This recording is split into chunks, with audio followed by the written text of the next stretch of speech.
people today. They could spend half their lives over 50. That's a lot of living. So it helps to have a wise friend and fierce defender in your corner. A friend like AARP. So your health lives longer. This is just slow-mo karate? Just slow-mo karate. Your money lives longer. I just bought that. I just sold that. And your happiness lives longer. That's why the younger you are, the more you need AARP. Join today. Welcome to AARP Illinois' virtual event. It's so wonderful to have you with us. AARP is on a mission to connect with individuals across various communities, especially those aged 50 and above. We're here to listen, understand, and address the unique needs of you and your community as we age. Our goal is to enrich your experience by expanding our local activities, providing opportunities for you to discover and engage with all that life has to offer right here in your own community and virtually. As we journey through today's event, we invite you to consider joining our dedicated team of AARP volunteers. It's a chance to make a meaningful impact and help us better serve those 50 plus across the nation. Connect with us and be a part of this vibrant movement toward positive change. Welcome, and let's make this event both fun and transformative.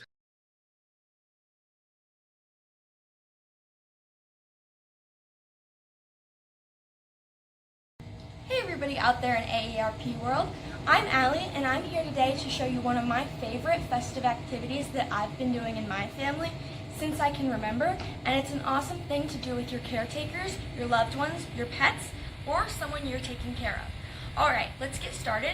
First I'm going to start by showing you what you're going to need. We're going to be making some festive salt ornaments, so you're going to be needing a cup of flour, 1/4 cup of salt,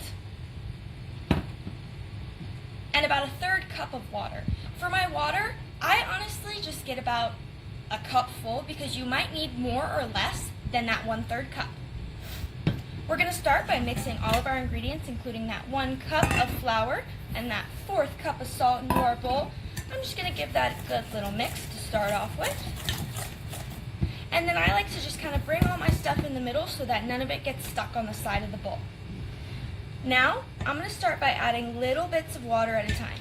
You want to add small amounts because even just the wrong amount of water can oversaturate your dough really quick. But no problem, if that happens, you just want to go ahead and add a little bit of flour. And if you end up adding too much flour, go ahead and add a little bit more salt to even it out.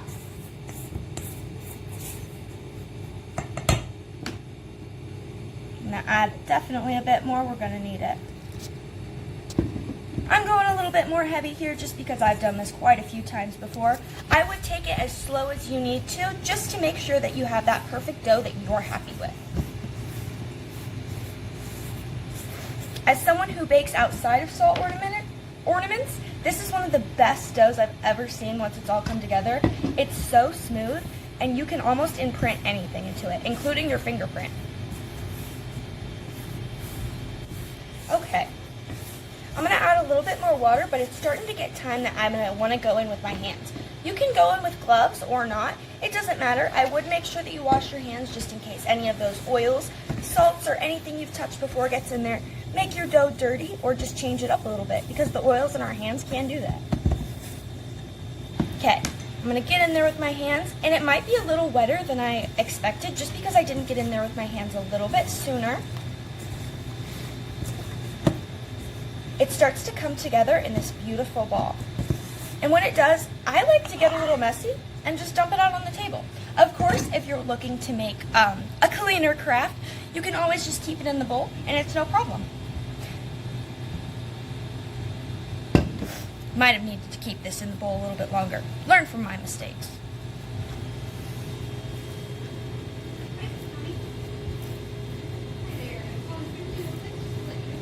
Alright. As you can see, it's starting to slowly come together. If it starts sticking to the table, just roll it in a little bit more of that flour.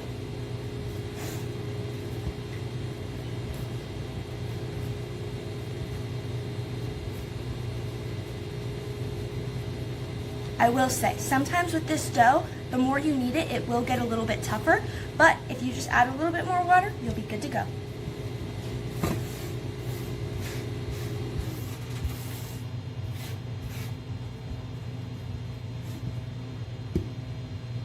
Now I'm getting to the point where I want to add small bits, because even just a little bit can overactivate, like I said at the beginning. And trust me, it can go from perfect to bad. But remember, if that happens, there's always a way of fixing it, and there's no need to fret.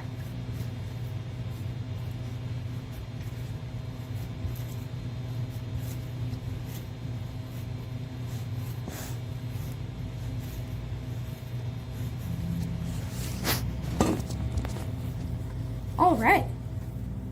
And now it's all seemed to come together. I'm going to roll it out into a ball.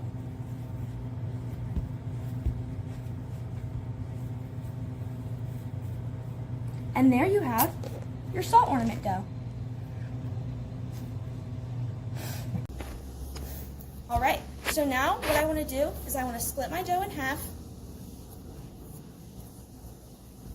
That looks to be about half to me. And I want to get some cinnamon out. I will be right back with that cinnamon. Now that I have them separated, I'm going to grab that cinnamon, and this is about 2 teaspoons of cinnamon. I want to flatten it out just so I can make a little pit to put that cinnamon in. That way it doesn't just go all over the place. And I actually want to slowly add it in because it might cause you to need a little bit more water. If it comes out of the dough, that's a-okay. It'll pick it up just like any other flour.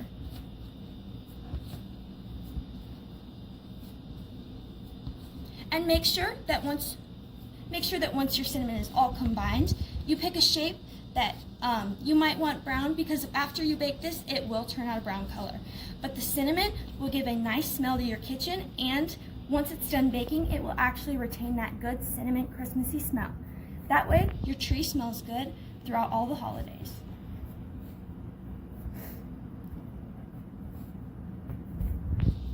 Now that we're starting to see some of that ribboning in there with that cinnamon, I'm going to go ahead and add the rest of it in there.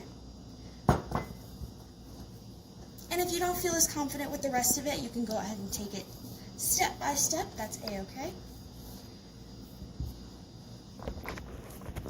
All right, you can also add the cinnamon in when you're mixing your dry ingredients at the beginning. That makes this a lot easier, and your dough will automatically come out brown. But make sure that if you're doing that, you aren't planning on having 2 separate colors, because then all of your dough will turn out brown. And make sure that if you're doing your all cinnamon batch, you go ahead and take 4 teaspoons of cinnamon, since it's doubled and not half. It's getting a little stiff in there, so I'm just going to go ahead and take some of my water. That might have been a little too much, but we have more cinnamon on the table to pick up, so it shouldn't be a big problem.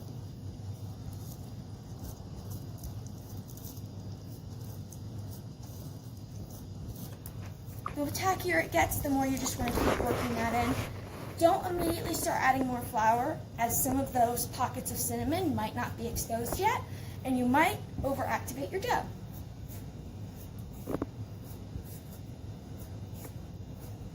I like to just go around and make sure I'm picking up all the cinnamon I can. It smells really Christmassy in here.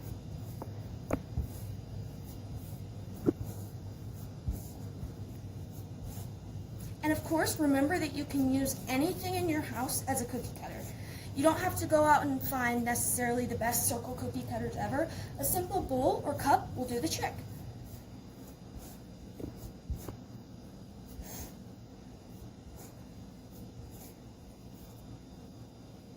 I'm going to get that all combined, and we'll be back when it's combined. Now that I have my cinnamon all combined, I went ahead and put that off to the side. And now, I am ready to roll it out. For my rolling hack today, I am going to be using 2 pieces of parchment paper and placing it in between them so that I don't have to use that extra flour, risking drying them out. And while you're getting ready for this process, make sure you have your sheet pan off to the side and ready. That way, whenever you cut something out, it's ready. You can use a metal sheet pan with parchment paper, but that does have a risk of sticking. So if you're afraid of sticking, you can also use a silicone mat, and make sure to flip the ornaments to make sure that to ensure that they don't stick. I also have my oven set for 200 degrees, ready to receive my ornaments, because you want to make sure that they don't burn since they're such a light dough. Now, once you have your dough in the middle of your 2 parchment sheets, I like to press it out a little bit. And then you can go ahead and take this and roll it out. You want it about 1/8 of an inch thick, because if your dough is too thick, your ornaments will take longer to cook. But if your dough is too thin, they have an easy risk of burning. I like to turn my parchment just to make sure I'm getting that even roll on each side.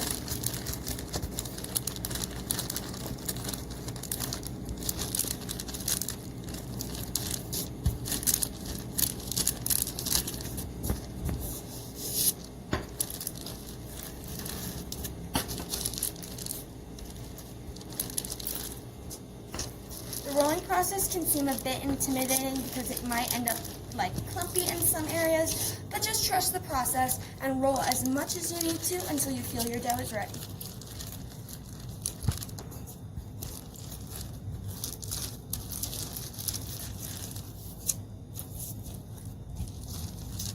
Another great thing to do while you're rolling out is make sure that your surface is going to be big enough for the cookie cutters you chose. But remember that you can always use extra scraps and re-roll the dough out. I was using a French roller, but I think I'd like a handle roller a little bit better. I like to lift up my parchment paper every once in a while to make sure that there is no marks going into it. And if you're getting worried that your dough is getting too thin or too thick, you can slowly peel back the parchment paper to see for yourself.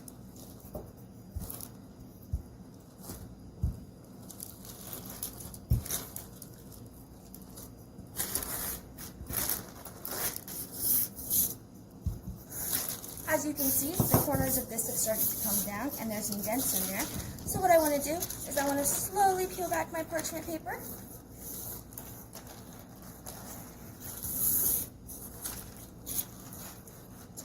And see how there's little lines in there? What you want to do is you just want to take it and place it back on there as far as you can to make sure that those same lines don't keep forming.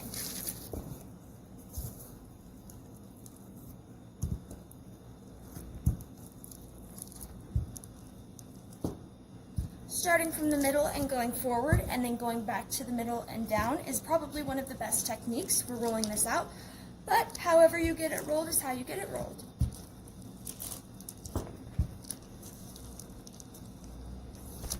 Now I've just split my dough over and I'm slowly going to peel it back off. If there's any residue coming off, that's okay. I like to flour my surface beforehand before I put it down, but if you can't get it to stick with the flour, that's okay. You can just leave your surface bare. After I get it out, I just want to put a little bit of flour on top, and I just want to lightly roll over it again without picking up any of that excess to get rid of any lumps or bumps.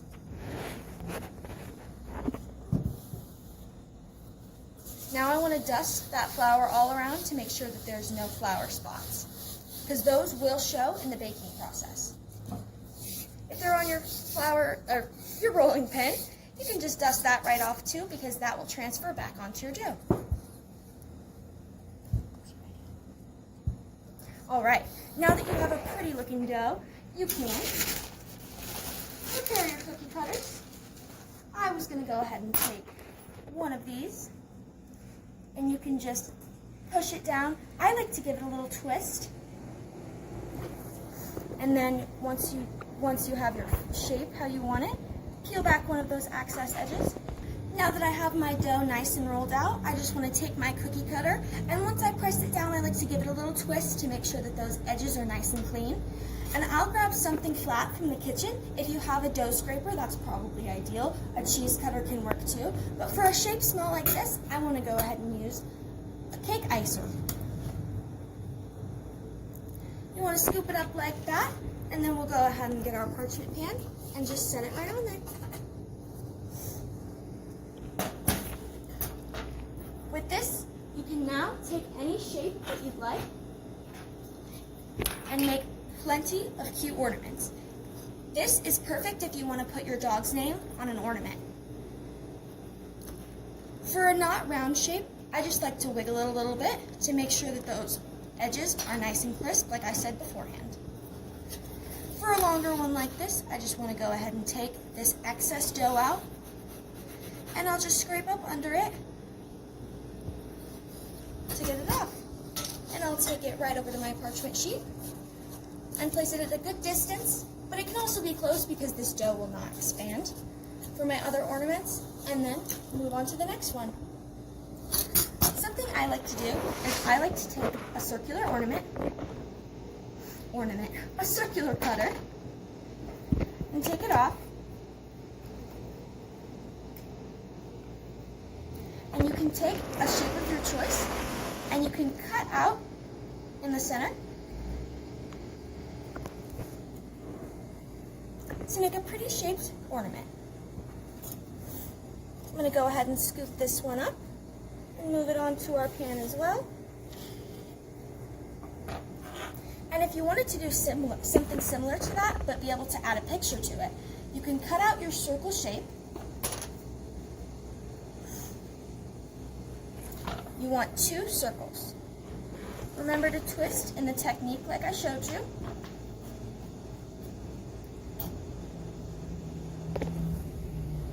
And once you have those 2 circles, you want to take your smaller circle and try to get it as centered as you can towards the center here. Let me show you more up close. And you want to evenly cut right in the center.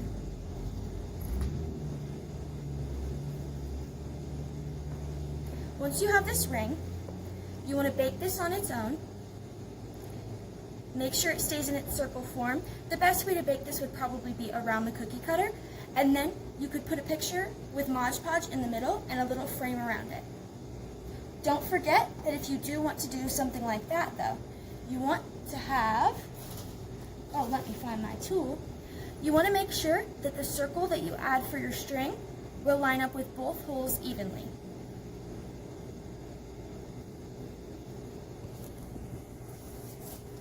Our tray's getting pretty full. This is exciting. Okay. You can also paint your ornaments before you bake them.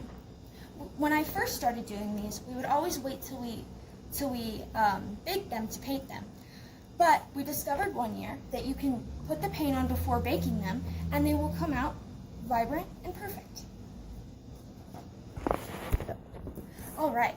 Now I want to show you a technique you can use to do lettering. Using something with a flat edge from your kitchen, I like to use this scraper, or you can use a fork. You want to take the flat edge and you want to find your center, maybe make a little mark so that you can make sure that your letters are centered. And I'm going to do my name. So using that flat edge, I'm just going to trace down with those lines.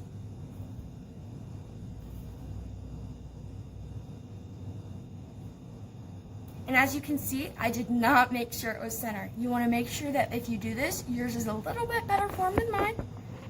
And you can, of course, if you're creative, take a little heart out like that. Make sure you do leave room to punch your hole though, and that's a little technique on how to do your letters. And once that bakes, those will stay indented and you can go over it with a thin paintbrush. Next, I'm going to show you how to roll out your cinnamon and do some fun brown shapes. Now I know not everyone has parchment paper, but you most likely have some plastic wrap in your house. I like to salt my counter before putting my dough down, but you don't have to worry about the top, and place a nice sheet of saran wrap over it. My edges are a little crinkled. That's okay. If it ends up getting too bad, you can always get another sheet. This is going to ensure our dough doesn't dry out while we're rolling it and keeps our pin from not sticking. Now you want to use those same techniques that I originally showed. And with the salt or the flour on the counter, it prevents your dough from sticking to the counter, so you don't have to worry about 2 layers.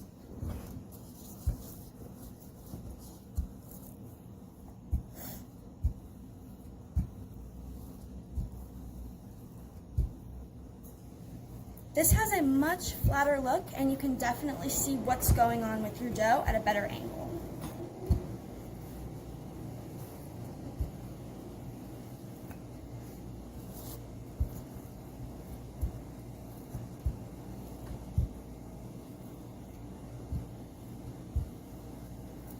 I'm going to get this all rolled out, and I'll show you some cool brown shapes you can make with your brown dough. Now that I'm all rolled out, again, about an 8-inch thick, I'm going to peel back my saran wrap, and that is a nice dough. Now, I want to take a cookie cutter with a rigid edge, and make sure you wiggle it a little bit to make sure that those edges are nice and clean. So now that you have your rigid edges cut out, you want to take a significantly smaller circle with the same rigid edge and put that right in the middle.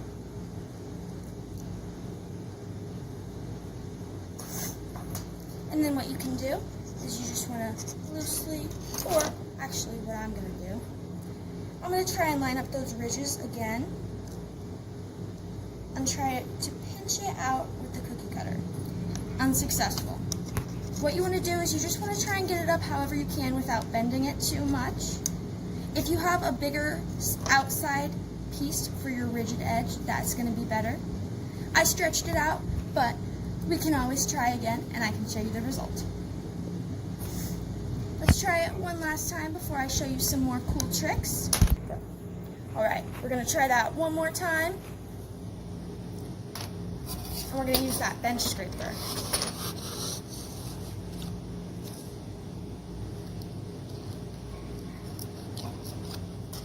Don't drag when you do that, because as you can see, I made the dough a little slanted. But now that you have that, you want to move it over to your cutting board. Not your cutting board, whatever you're baking it on. And then you want to try and separate that as best you can. Alright, now once you have that separated, you can move on to your next steps. I'm going to go ahead and take my gingerbread cookie cutter because this brown dough is a perfect color for it. And I'm just going to press that in there, again wiggling my edges to ensure those clean lines.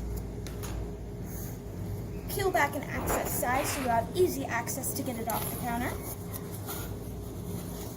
And then I'm going to take my bench scraper again.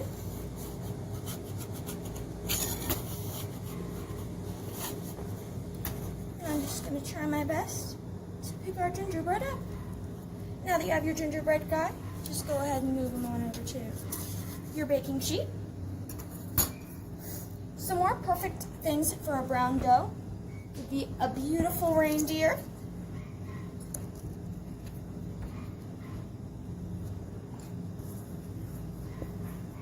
Another way to get it off is you can simply peel back your dough, but that will make it harder that if you have more shapes, it can risk messing up the dough you already have rolled out. One perfect thing you can do with this is if you have a bigger circle and you have young ones in your family, get out your circle and then get their hand and make sure you press it firmly on and you'll have a perfect handprint ornament. Same thing with a puppy paw. I'm going to go ahead and cut my dough right where I had that other shape. I'm not going to use that for anything, so I'm just going to throw it off to the side. And I'm going to take some of those extra scraps and I'm going to go ahead and ball my dough. Make sure that you kind of put some pressure on it so that none of those air pockets are in there so you don't get any bubbles. If you have any of your lighter dough left over, you can feel free to mix them together to get a marble effect with two different colored doughs. Alright. Forgot we were getting that rolled out into a ball. I rolled it out into a disc. So I just like to roll it out into a nice ball to make sure that those air pockets are all gone. And once I have a good shape, kind of like a little UFO or a cookie, I'm going to take this stamp and I'm going to try to get it about as center as I can. And I'm going to press it down while evenly distributing the weight to all sides of the cookie. You want to make sure that you're pressing it down to that about 1/8 of an inch thick, same as with the rest of your cookies.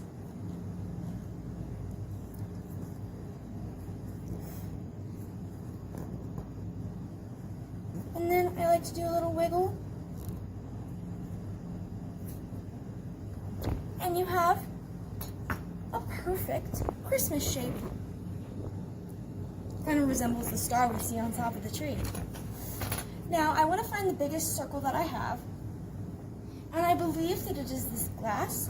Actually, nope, It's the orange cookie cutter. I'm gonna get it as centered as I possibly can around that design. It's not gonna be able to take up the whole, but that's okay. I'm gonna press down, wiggle those edges again, and I'm gonna pull up. Now for this one, since it's just that piece of dough, I just wanna pull up the rest of that around it. And now, what I'm going to do is I'm going to find my cake pop stick again.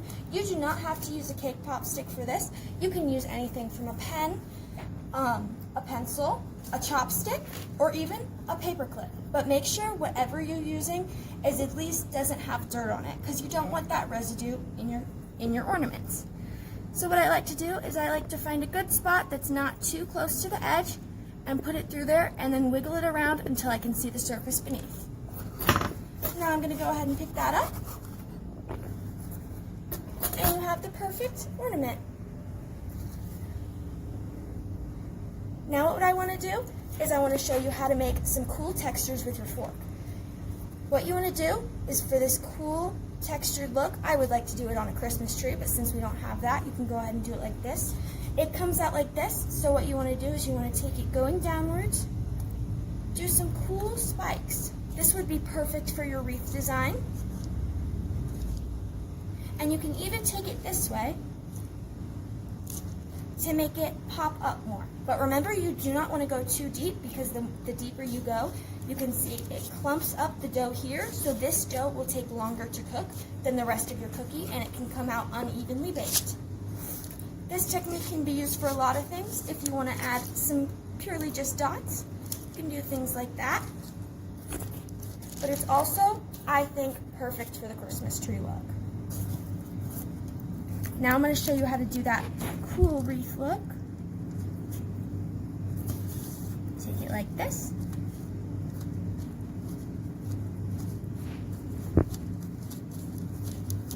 And I like to take it at an angle so you can kind of see that elongatedness of the spikes. But I do like to do it sort of downwards so that you can still see the points. Now, you have the perfect wreath. Beautiful.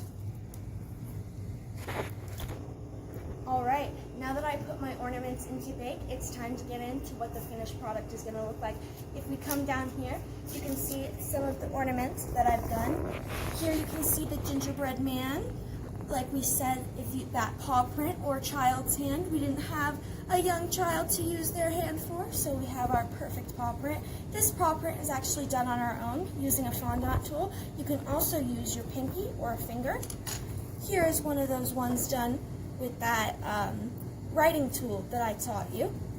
Here's that cool Christmas tree hack. You can see how it has those dots and lines in there. That is definitely a more completed look, and I thought it was pretty cool. This is another one with a cool abstract design done with that same fondant tool. Here's a real paw print, and what we did is we took the paw print down first, and then we used a cool cookie cutter in the shape of a paw to really get that paw look.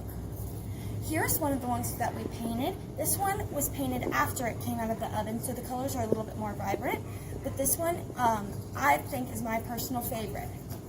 Here's another real paw print. Or maybe it's just good enough to fool me that it is.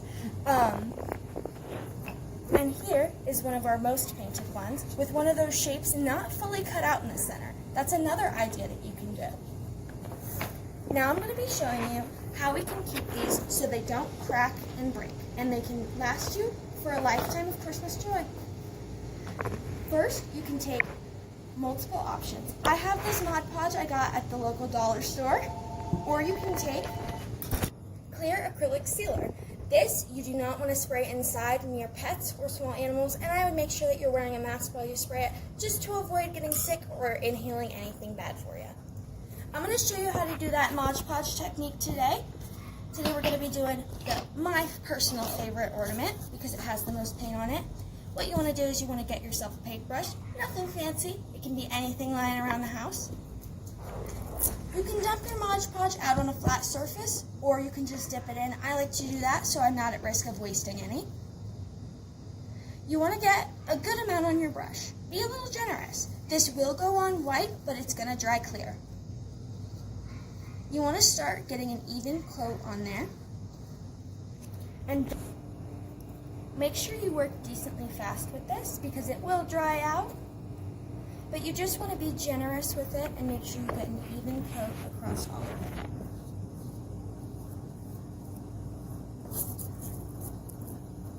If you see any overly white spots, just brush that out. I'm going to make sure this is all evenly coated, and then I'll let it dry for 15 minutes, and I'll flip it over to do the other side. In this stage, you can also add any glitter that you might want. Just make sure that if you're going to add glitter, you wait for the beneath Mod Podge to dry.